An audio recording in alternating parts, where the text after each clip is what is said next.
ndërmarrja pastrimi sot operon në kryeqytet pa një kontratë me komunën e Prishtinës. Përkundër faktit që ne edhe në dhjetor të vitit 2024, edhe në dhjetor të vitit 2024 ja kemi dërgu draft kontratën për ta nënshkruar dhe për të kontraktuar nga komuna e Prishtinës për mbledhjet mbetërinave, nuk e ka nënshkruar.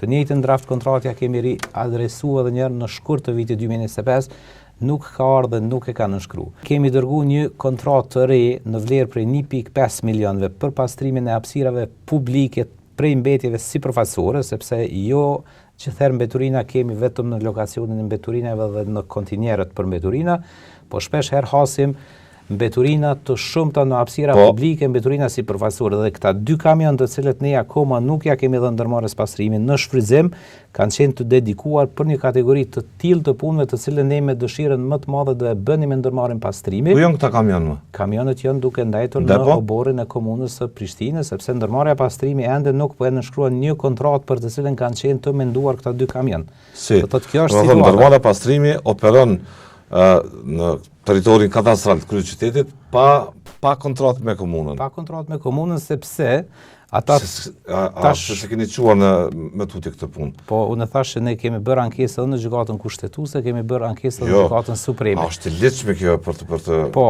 tash druaj që është e palehtëshme kjo? Jo, është plotësisht e palehtëshme, sepse edhe në plotësim ndryshimin e rregullorës. A keni vendosur kushte që ata të druajnë ta nënshkruajnë kontratën? Edhe në plotësim ndryshimin e rregullorës, në të cilën thirrët ndërmarrja pastrimi, është prapë specifikuar që ata duhet ta kenë një kontratë me komunën e Prishtinës.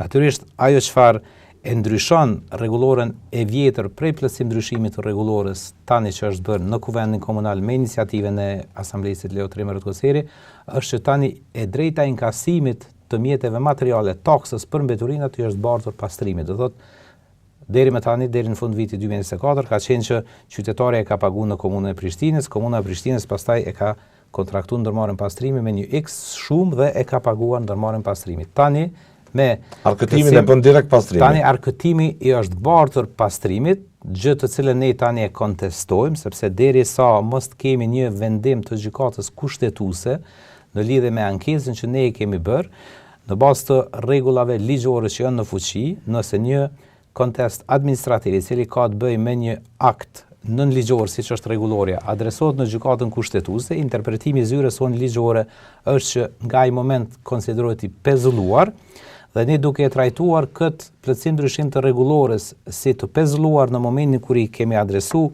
ankesën në gjykatën kushtetuese, atëherë ne ju kemi bërë thirrje qytetarëve që ata të vazhdojnë ta bëjnë pagesën e taksës tek ne.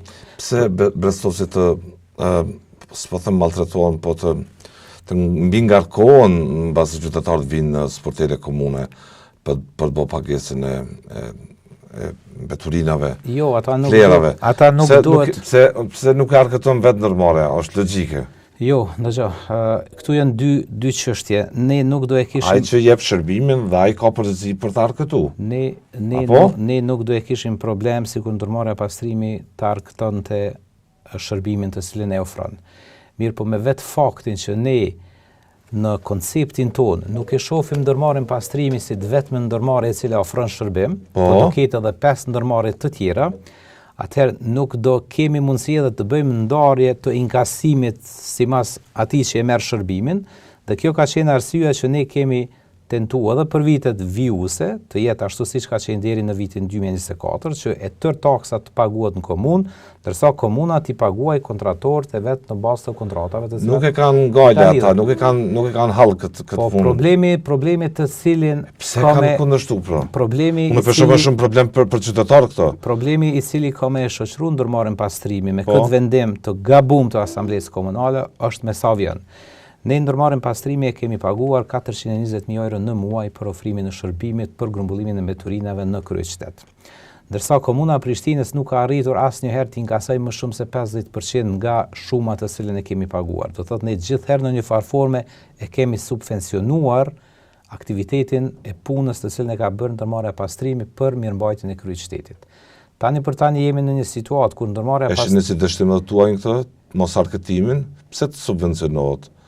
A ka pasur mekanizma që qytetarët të obligohen të paguajnë? Po ne natyrisht që faturën e mbeturinave. Natyrisht që E dim që morali i pagesave tek qytetarët tonë nuk është i nivelit të duhur. Kemi pas grumbullim dikun afër 14 milion vlerë e papaguar vetëm në taksat komunale për grumbullim të mbeturinave. Ne tani në janar të vitit 2025 të gjitha këto flet kujtesa ndaj të gjithë qytetarëve të kryeqytetit i kemi dërguar përmes postës. Ne tani e kemi krijuar një sistem të dërgesave të faturave përmes postës drejt përsëriti në derën e secilit konsumator, do thotë nuk do ketë më nevojë që marrësi i shërbimit vjen komunë ta printoj faturën dhe ta paguaj, por do i shkojë natyrisht fatura në derë të shtëpisë, në derë të banesës, në derë të biznesit, dhe ata mund të zgjedhin që ta paguajnë qoftë përmes postës, qoftë përmes bankave, derisa këtë veç e kemi bërë ne. Këtë veç e kemi bërë dhe ne po presim një inkasim të madh të atyre vlerave të cilat kanë qenë të pa. Mbi 200.000 euro në muaj të keni subvencionu. Në fakt i bie që mbi 200.000 euro në muaj ne kemi paguar si komunë më tepër se sa që kemi inkasuar.